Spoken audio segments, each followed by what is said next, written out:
Welcome dear students, excellent career point वाल की।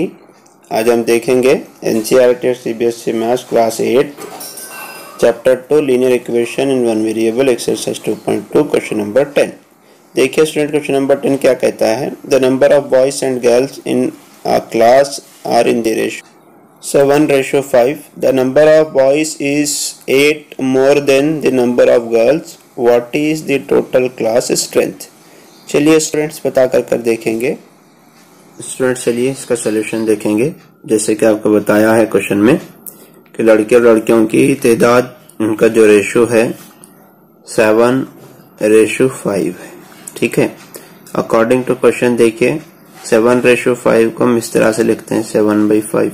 ठीक है, अभी सॉल्यूशन देख लीजिए। नंबर ऑफ गर्ल्स हमें पता नहीं है इसलिए हम एक्स करे हैं, और गर्ल्स से जो बॉयज हैं 8 ज्यादा हैं, तो देखिए मोर देन 8 बोल तो x + 8। तो हम इसको कैसा लिखेंगे, देखिए बॉयज है ना 7, तो x + 8 डिवाइडेड बाई x। अब यहां से देखिए क्या हो जाएगा, क्रॉस मल्टीप्लाई होगा 7 × x + 8 को ये 5 × हो जाएगा। चलिए अभी यहां से सॉल्व कर लेंगे, इजी हो गया। देखिए आपका 7x = 5x + 8 5 जो होते हैं आपके 40। अभी ये 7x + 5x इधर आएगा तो -5x हो जाएगा +40।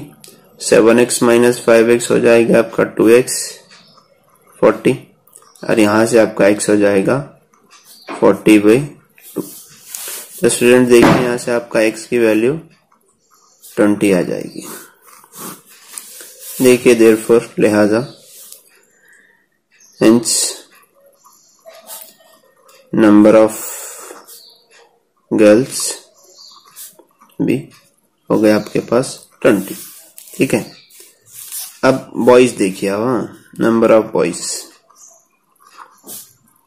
x + 8 लिए थे उनको। ठीक है, तब यहां से x का वैल्यू आ गया आपका 20 + 8, आपका आ गया 28। ठीक है, ये लड़कियों की तादाद देखिए आपको मिल गई। लड़कियों की तादाद 20 है और लड़कों की तादाद 28 है। देखिए 20 से 8 ज्यादा है ना 28। तो ये रहा आपका क्वेश्चन नंबर 10। चलिए उम्मीद करते हैं आपको क्वेश्चन समझ में आया होगा। Thank you so much.